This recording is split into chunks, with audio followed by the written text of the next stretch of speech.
What's up guys, CheekyMMA here, and what an unbelievably insane night of fights we just witnessed at UFC White House card Freedom 250.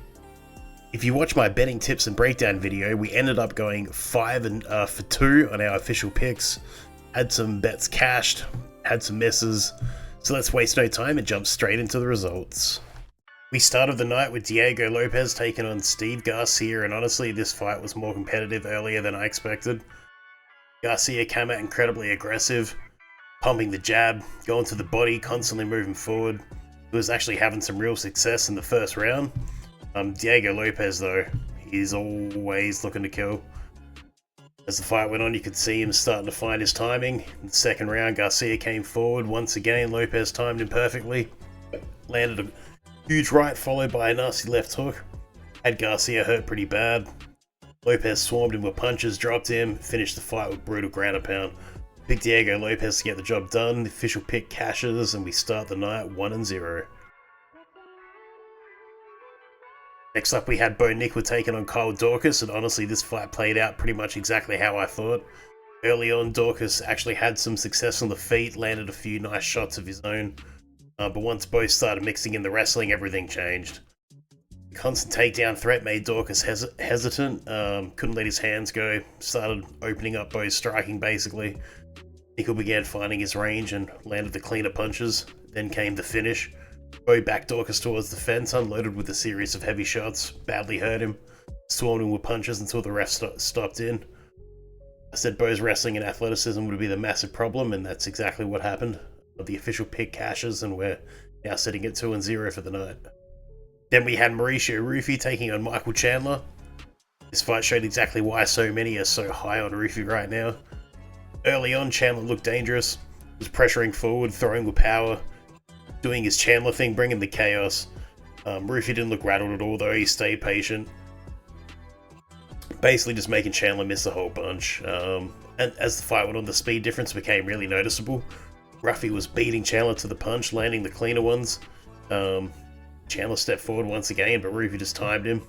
Landed a huge right that badly hurt him, followed up with a combination. It was a brilliant display of patience, timing, and fight IQ from Mauricio Ruffy. I picked Ruffy to get the job done. The official pick cashes, and we're now sitting at 3-0 for the night. Next up, we had Josh Hokit taking on Derrick Lewis. We all know the danger Derrick Lewis brings. One punch from the Black Beast can change absolutely anything. But Hokit really had a smart game plan. That jab was muddy all night. It was quick, it was accurate. Lewis just couldn't seem to deal with it. Hokit kept snapping his head back with it and using it as a setup for everything. Got a few takedowns. And we had a funny moment where Hokit nearly got an armbar, but couldn't quite get his hips in the right position or get the arm across. Hokit kept going back to the jab though. Eventually the pressure became too much. He hurt Lewis with a series of vicious punches. Poured on the strikes until the referee stepped in. I backed Josh Hokit to get the job done. Official pick again, cashing out. We're sitting now at 4-0 for the night. Then we had Sean O'Malley taking on Aiemann Zahabi. This was vintage Sean O'Malley all over again. Now to Zahabi's credit, he actually had some success early. Landed quite a few inside leg kicks. He was piecing up O'Malley's legs a bit.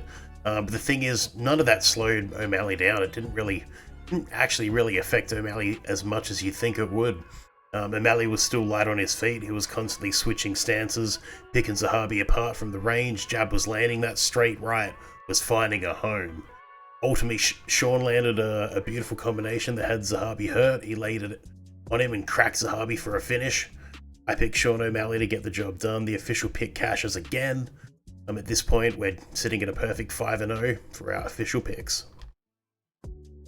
Alright guys, so this came our first miss of the night. I picked Alex Pereira to become the first ever 3-divisional UFC champion. It felt like history was right there for the taking.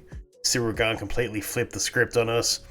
Gane used his footwork brilliantly, kept Pereira guessing, never really allowed him to get comfortable or establish his rhythm. Then came the moment that shocked everyone. Gane caught Pereira clean with a stiff jab that dropped him to the canvas. Once he saw Pereira was hurt, he hunted him down, absolutely rained down some pain. Ended up by raining a barrage of ground and pound until the ref stepped in.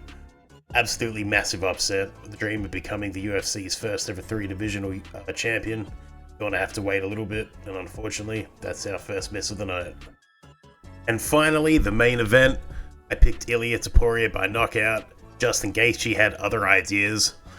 Outside of the second round, this was Justin Gaethje's fight all the way. He was dominant for 3 of the 4 rounds, leaving Topuria black and blue in the whole face. Now, to Topuria's credit, that second round was scary. Those body shots he was throwing were absolutely brutal. I could feel them. For the moment, it looked like he might be turning the fight around. Gaethje dug deep, completely took over again.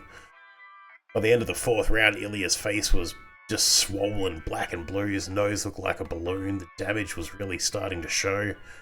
He went back to his corner and told his brother in Spanish he couldn't see. At that point, his corner made the decision to stop the fight.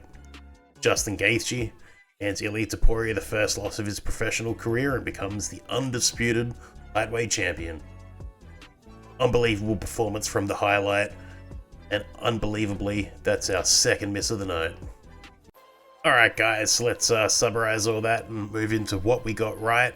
So with the official picks, we guessed Diego Lopes, got Bo Nickal right, pulled Mauricio Ruffy, Josh Hokit for the win, and we also predicted Sean O'Malley, so the overall record was 5 for 2.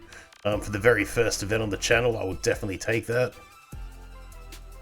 Going through what we got wrong, so yeah, I thought that Alex Pereira would defeat Ciryl Gane, become the first official 3-division champion.